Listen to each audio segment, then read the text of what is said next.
نحمدہ ونصلی علی رسولہ الکریم اما بعد بسم اللہ الرحمن الرحیم۔ معزز سامعین، سیدنا عیسیٰ علیہ السلام کو اللہ جل شانہ نے کچھ ایسے معجزات عطا فرمائے تھے، مثلا مردوں کو زندہ کرنا۔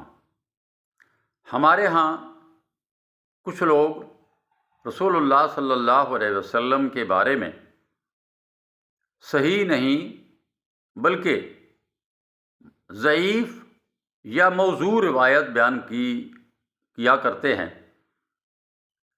اور یہ اس لیے کرتے ہیں کہ ہمارے نبی عیسیٰ علیہ السلام سے چونکہ ہر لحاظ سے افضل اور اعلیٰ تھے، تو آپ کو بھی ایسے معجزات دیے گئے یا ایسے معجزات آپ کو بھی دیے جانے چاہیے جیسے عیسیٰ علیہ السلام مردوں کو زندہ کیا کرتے تھے۔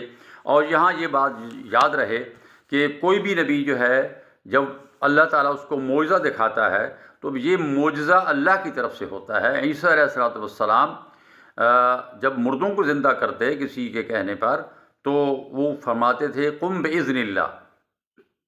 اسی طرح مادرزاد اندھے کو آپ ٹھیک کیا کرتے تھے، اسی طرح کوڑ کے مریض کو ٹھیک کیا کرتے تھے، اور اسی طرح وہ بتا دیا کرتے تھے کہ تم کیا کھا کر آئے ہو اور کیا گھر میں چھوڑ کر آئے ہو۔ لیکن یہ ساری باتیں ساتھ ساتھ وہ یہ بھی فرماتے تھے بإذن اللہ بإذن اللہ۔ میرے بھائیو، رسول اللہ صلی اللہ علیہ وسلم کو اللہ تعالیٰ جل شانہ نے جامع معجزات عطا کیے ہیں۔ کوئی ایسا معجزہ نہیں جو کسی نبی کو دیا گیا ہو اور آپ کو نہ دیا گیا ہو، بلکہ تمام انبیاء کے معجزے جمع کیے جائیں تو رسول اللہ صلی اللہ علیہ وسلم سے ان کے جو وہ معجزات ہیں وہ کم ہوں گے، اور پھر ایسے عظیم معجزات اللہ تعالیٰ نے آپ کو دیے، جیسے قرآن ایک معجزہ ہے، جیسے واقعہ معراج جو ہے آسمانوں کی سیر اللہ تعالیٰ سے جا کر ہم کلام، یہ ایسی تمام جو باتیں ہیں یہ ساری کی ساری ایسے معجزات ہیں جو پہلے انبیاء کو نہیں ملے۔ لیکن رسول اللہ صلی اللہ علیہ وسلم سے کوئی ایسی روایت ثابت نہیں ہے کہ آپ نے کسی مردہ کو زندہ کیا ہو۔ لیکن یہاں میں آج آپ کو ایک واقعہ سناتا ہوں، وہ یہ ہے کہ رسول اللہ صلی اللہ علیہ وسلم ایک کھجور کا تنا تھا مسجد نبوی کے اندر، آپ اس کے ساتھ ٹیک لگا کر کھڑے ہوتے تھے اور خطبہ ارشاد فرمایا کرتے تھے۔ صحابہ نے عرض کی اللہ کے رسول، ہم آپ کے لیے کچھ ممبر بنا دیتے ہیں، آپ ممبر پر تشریف فرمایا کیا کریں۔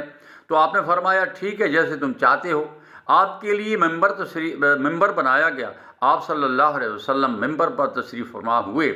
تو جمعے کا دن تھا، تو وہ جو تنا تھا کھجور کا، کیونکہ کھجور کے باقی جتنے تنے تھے مسجد نبوی کے اندر وہ سارے کے سارے کھجور کے تنے تھے، اور کھجور کے اوپر جو ہے وہ چھالیں تھیں جس کے اوپر چھت بنائی گئی تھی، کیونکہ وہاں پر درخت تو زیادہ تر کھجور کے ہی ہوتے ہیں مدینہ کے اندر۔ تو وہ کھجور کا تنا جو ہے وہ رونے لگا، اور ایسے رونے لگا جیسے اونٹنی بچہ جنتے وقت وہ رینگتی ہے اور وہ آواز نکالتی ہے۔ صحابہ کرام نے سنا یہ حدیث جو ہے یہ بہت سے طرق سے مروی ہے، اور آپ صلی اللہ علیہ وسلم ممبر سے اٹھ کر آپ گئے، اس کو تھپکی دی، اس کو سینے سے لگایا، اس کو خاموش کیا، تب وہ خاموش ہوا اور وہ سسکیاں لینے لگا جیسے بچہ رو رہا ہو، اور اس کو جب تھپکی دی جائے تو وہ بعد میں سسکیاں لے کر خاموش ہوتا ہے، تو ایسے وہ سسکیاں لینے لگا۔ میرے بھائیوں، اللہ کے رسول صلی اللہ علیہ وسلم کو اللہ تعالیٰ نے یہ جو معجزہ دیا ہے، عیسیٰ علیہ السلام جن کو زندہ کیا کرتے تھے وہ کبھی زندہ تو تھے نا۔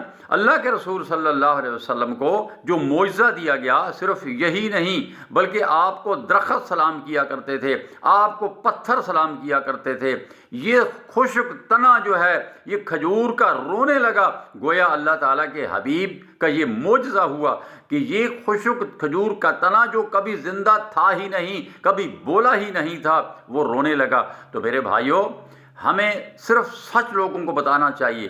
یہ آپ کا عظیم معجزہ ہے یہ بھی کہ کھجور کا خشک تنا، اس کے اندر اللہ تعالیٰ جل شانہ نے آپ کو معجزہ دکھایا۔ تو میرے بھائیوں، یہ ایک معجزہ، یہ حدیث نمبر صحیح بخاری میں 3583، 84 اور 85، حدیث نمبر 3583، 3584 اور 3585۔ یہ احادیث ہیں، کوئی شخص اگر اس کو دیکھنا چاہے تو وہاں دیکھ سکتا ہے۔ وما علیہ الا البلاغ۔